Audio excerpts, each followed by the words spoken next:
Good morning friends, నేను మీ సాయి మల్లేష్ని మాట్లాడుతున్నాను. ముందుగా మా ఛానల్ సబ్స్క్రైబ్ చేసి లైక్ చేసి షేర్ చేయండి. అదేవిధంగా ఈరోజు వార్తల్లోని ముఖ్యాంశాలు తెలుసుకుందాం. వెలుగు దినపత్రిక ఎస్ఆర్ఎస్పి 41 గేట్లు కుల్లా, ఎగువ నుంచి భారీగా వరద, దిగువకు 3.30 లక్షల క్యూసెక్కుల నీటి విడుదల. కందకుర్తి మీదుగా మహారాష్ట్ర వెళ్లే ఇంటర్ స్టేట్ రోడ్ క్లోజ్.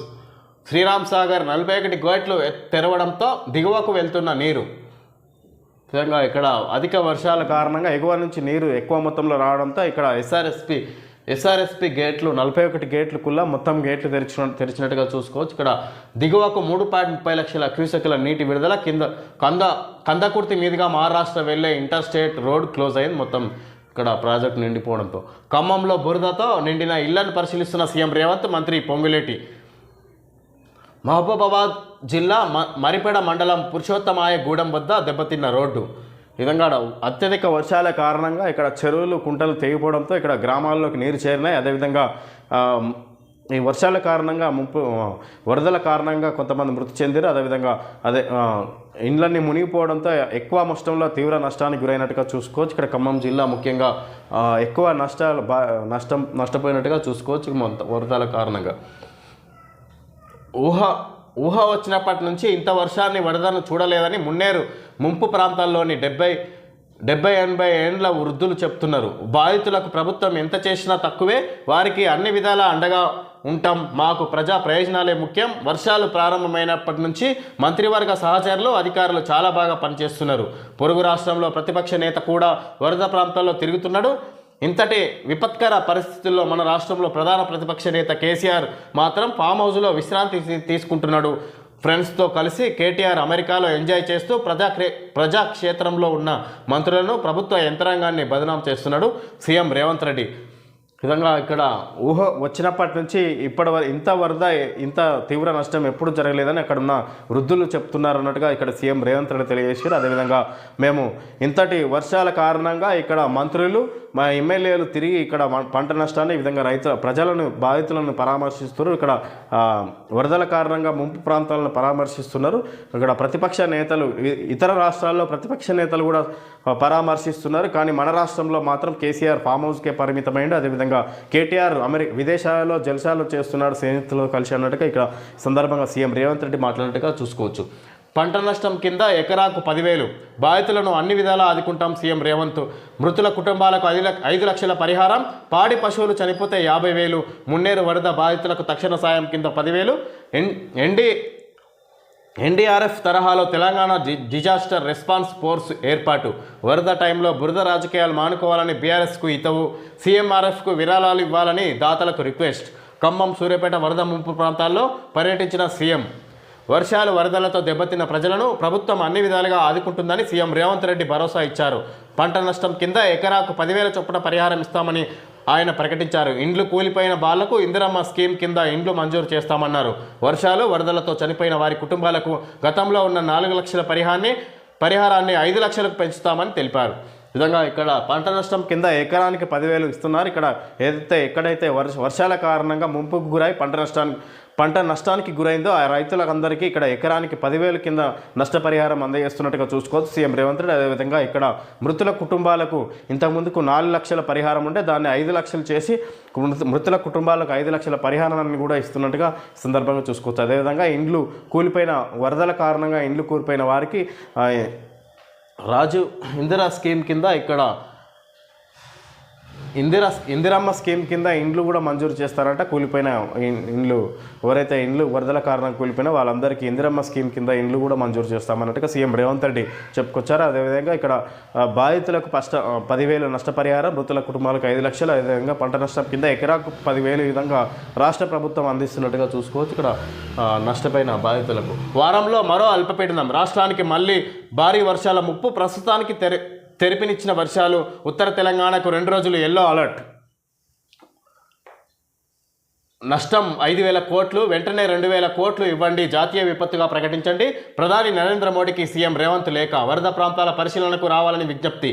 భారీ వర్షాలు వరదల వల్ల రాష్ట్రంలో పెద్ద సంఖ్యలో నష్టం జరిగిందని జాతీయ విపత్తుగా ప్రకటించి పెద్ద మనసుతో ఆర్థిక సాయం అందజేయాలని ప్రధాని నరేంద్ర మోడీకి సీఎం రేవంత్ రెడ్డి విజ్ఞప్తి చేశారు. వరద నష్టాన్ని పరిశీలించేందుకు స్వయంగా రావాలని ప్రధానికి ఆయన సోమవారం లేఖ రాశారు. రాష్ట్ర వ్యాప్తంగా 5,000 కోట్ల దాకా నష్టం జరిగినట్లు ప్రాథమిక అంచనాకు వచ్చామని, పూర్తిస్థాయి నివేదిక అందిన తర్వాత కేంద్ర ప్రభుత్వానికి పంపిస్తామని, ఈలోగా తక్షణ సాయం కింద కనీసం 2,000 కోట్లు విడుదల చేయాలని విజ్ఞప్తి చేశారు.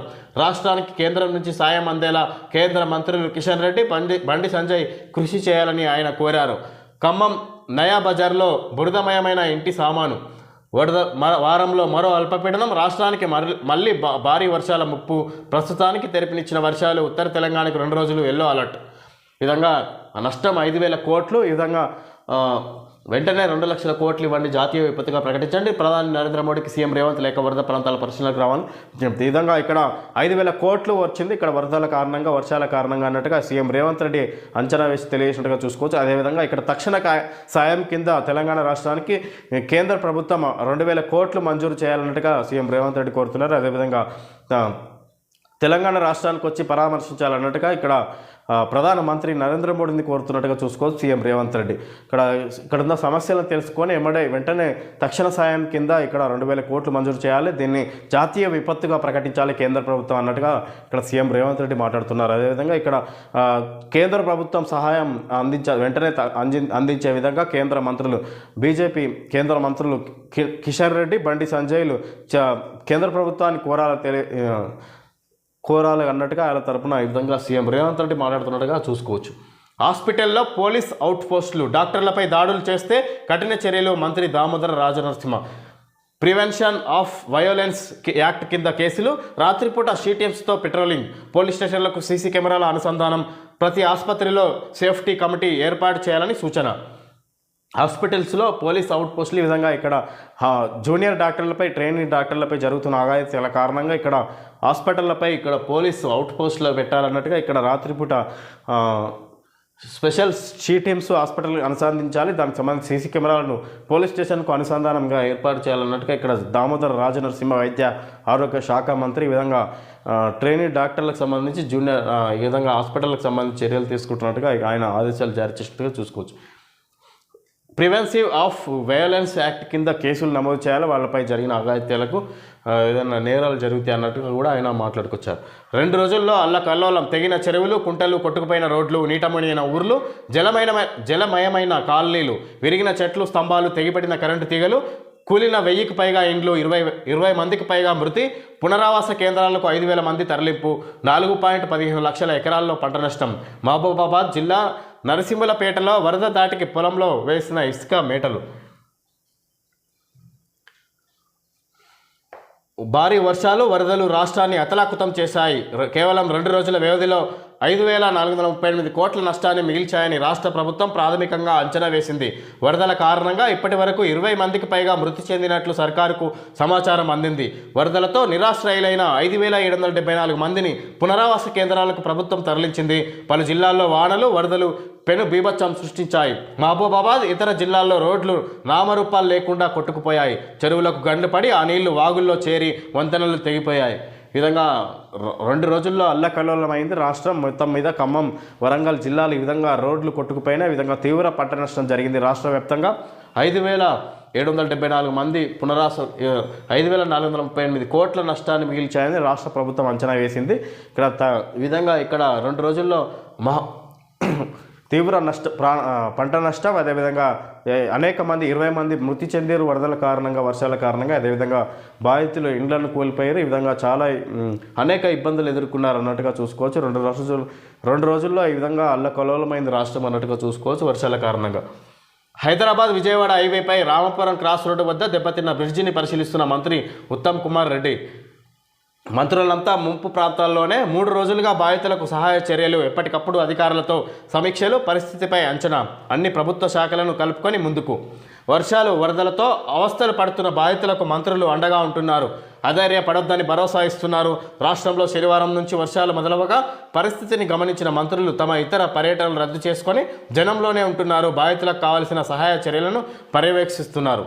ఇంకా హైదరాబాద్ విజయవాడ హైవేపై రామపురం క్రాస్ రోడ్డు వద్ద దెబ్బతిన్న బ్రిడ్జిని పరిశీలిస్తున్న మంత్రి ఉత్తమ్ కుమార్ రెడ్డి. ఇక్కడ విజయవాడ హైదరాబాద్ రహదారిపై ఉన్న బ్రిడ్జిని రామపురం వద్ద బ్రిడ్జి కొట్టుకుపోయింది. ఆ కొట్టుకునే బ్రిడ్జిని వెళ్ళి సందర్శిస్తుంటేగా చూసుకోవచ్చు మంత్రి ఉత్తమ్ కుమార్ రెడ్డి. అదేవిధంగా రాష్ట్రంలో మంత్రులు వర్షాల కారణంగా ఎప్పటికప్పుడు వరద పరిస్థితులను ప్రాంతాలను పరిశీలిస్తున్నట్టుగా చూసుకోవచ్చు. ఇక్కడ చర్యలు తీసుకుంటున్నట్టుగా ఇక్కడ ముంపు ప్రాంతాల్లోనే మంత్రులంతా పర్యవేక్షిస్తున్నట్టుగా ఈ సందర్భంగా ఇక్కడ ఇచ్చారు తెలుసుకోవచ్చు. నిందితుల ఇండ్లు కూల్చడం ఏంటి? ఈ రూల్ ఎక్కడి నుంచి వచ్చింది? అకారణంగా బుల్డోజర్లతో ఇల్లు కూల్చేస్తున్నారు. రాష్ట్ర ప్రభుత్వాలపై సుప్రీంకోర్టు ఆగ్రహం. దోషిగా తేలితే చట్ట ప్రకారం వెళ్ళాలి. కూల్చివేతలకు ప్రొసీజర్ ఉంటుంది. ఇలాగే కూల్స్తామంటే మేము గైడ్ లైన్స్ జారీ చేస్తామని వెల్లడి. ఈ విధంగా వివిధ రాష్ట్రాలు నిందితులైతే వాళ్ళని కూల్చేస్తున్నారు. ఎవరైతే ప్రభుత్వానికి వ్యతిరేకంగా ఉన్నారో వాళ్ళ ఇళ్లను కూల్చేస్తున్నారు అన్నట్టుగా సుప్రీంకోర్టు ఆగ్రహం వ్యక్తం చేసింది. నిందితులైతే వాళ్ళ ఇల్లు కూల్చేస్తారా? ఇక్కడ చట్ట ప్రకారం వెళ్ళాలి. కూల్చడానికి కూడా ఒక రూల్ ఉంటుంది, ఒక చట్టం ఉంటుంది. దాని ప్రకారం వెళ్ళాలి కూల్చడానికి అన్నట్టుగా సుప్రీంకోర్టు ఆగ్రహం వ్యక్తం చేస్తున్నట్టుగా చూసుకోవచ్చు. ఇక్కడ వివిధ రాష్ట్రాల ప్రభుత్వాలపై ఈ విధంగా ఇలాగే కూలుస్తామంటే మేము గైడ్ లైన్స్ జారీ చేస్తామని వెల్లడి. గైడ్ లైన్స్ జారీ చేస్తే సుప్రీంకోర్టు గైడ్ లైన్స్ జారీ చేస్తుంది ఇక్కడ రాష్ట్ర ప్రభుత్వానికి అన్నట్టుగా ఇక్కడ సుప్రీంకోర్టు ఆగ్రహం వ్యక్తం చేసినట్టుగా రాష్ట్ర ప్రభుత్వాలపై తెలుసుకోవచ్చు. నీట మునిగిన విల్లాలు. హైదరాబాద్ శివారు మోకిలాలోని పలోమా విల్లా వాసుల అవస్థలు. నిలిచిన కరెంటు నీటి సరఫరా. 33 ఎకరాల్లో 212 విల్లాలు, 1000 మంది నివాసం. ఒక్క విల్లా ఖరీదు 5 కోట్ల నుంచి 7 కోట్లు. సమస్య పరిష్కరించాలని ఎమ్మెల్యే యాదయ్యకు వినతి. నీట మునిగిన విల్లాలు. హైదరాబాద్ శివారు మోకిలాలోని పలోమా విల్లా వాసుల అవస్థలు. ఈ విధంగా పలోమా విల్లా వాసులు ముంపుకు గురైన ఆ విల్లాలన్నీ 212 విల్లాలు ఉన్నాయి. ఆ విల్లాలన్నీ ముంపుకు గురైనట్టుగా చూసుకోవచ్చు. అక్కడ ఉన్న స్థానిక ఎమ్మెల్యే కాల యాదయ్యకు మా సమస్యలు పరిష్కరించాలన్నట్టుగా విల్లావాసులు కోరుతున్నట్టుగా చూసుకోవచ్చు. ఇక్కడ ముందు జాగ్రత్తగా వాళ్ళకు తెలియదు ముంపుకు గురైతాయని. ఈ విధంగా చూసుకుంటే ఒక్కొక్క విల్లా ఖరీదు 5 కోట్ల నుంచి 7 కోట్ల ఖరీదు ఉంటుంది. ఒక్క విల్లా 5 కోట్ల నుంచి 7 కోట్ల ఖరీదు ఉంటుంది ఒక విల్లా కాస్ట్. ఈ విధంగా వాళ్ళు అన్ని కోట్లు పెట్టి కొనుక్కుంటే అది ముంపుకు గురవుతున్నాయి. ఇప్పుడు ఈ విధంగా నీళ్ళలో పోసినట్టు అయినట్టుగా ఈ సందర్భంగా మనం తెలుసుకోవచ్చు. ఆక్రమణలే కొంపముంచినాయి. చెరువులు నాలాలను కబ్జా చేసిన లీడర్లు, రియల్టర్లు. ఖమ్మం వద్ద మున్నేరు పరివాహకం మొత్తం ఆక్రమణలే. భారీగా వెంచర్లు చేసి అమ్మేసిన రియల్టర్లు. కోదాడ పెద్ద చెరువులో 300 ఎకరాలు కబ్జా. గట్టి వాన పడితే పట్టణాలను ముంచెత్తుతున్న వరద. కబ్జాల విషయం తెలిసినా పట్టించుకోని ఆఫీసర్లు. ఈ విధంగా చెరువులు 300 ఎకరాల చెరువును ఆక్రమించారు ఖమ్మం జిల్లాలో. అక్కడ మొత్తం ఇక్కడ బిల్డింగ్లు చెరువు కబ్జా చేసి వెంచర్లు వేసి అమ్మేసారు. అక్కడ భవనాలు ఏర్పాటు చేశారు. మొత్తం చిన్న వర్షం పడినా ఇక్కడ ఖమ్మం జిల్లా మొత్తం ముంపుకు గురవుతున్నట్టుగా ఈ సందర్భంగా ఇక్కడ కొంపముంచిన ఆక్రమణలే. చెరువులు నాలాలను కబ్జా చేసిన లీడర్లు, రియల్టర్లు. ఇక్కడ పెద్ద పెద్ద రియల్టర్లు, లీడర్లే. వీళ్ళంతా చెరువులను కబ్జా చేసి వెంచర్లు వేసి అమ్మేసిర్రు. అది మొత్తం ఇండ్లు నిర్మించారు. అక్కడ పెద్ద పెద్ద అపార్ట్మెంట్లు నిర్మించే కారణంగా ఇక్కడ విధంగా వర్షాలు పడితే నీటి నిల్వ చేసుకోవడానికి చెరువులు సరిగా లేక ఈ విధంగా గ్రామాలన్నీ ముంపుకు గురవుతున్నట్టుగా చూసుకోవచ్చు. ఈ సందర్భంగానే మనం తెలుసుకోవచ్చు. Teenmaar Manuguru Khammam Kodad Vijayawada bus stop. ఈ విధంగా తీన్మార్ వార్తల్లో మనుగూరు ఖమ్మం కోదాడ విజయవాడ బస్ స్టాప్లు అన్ని విధంగా ముంపుకు గురైనా ఇక్కడ ప్రజలను ఇస్తున్నట్టుగా చూసుకోవచ్చు తీన్మార్ వార్తల్లో. ఓకే ఫ్రెండ్స్, ఈరోజు వార్తల్లోని ముఖ్యాంశాలు తెలియజేయడం జరిగింది. Thank you friends.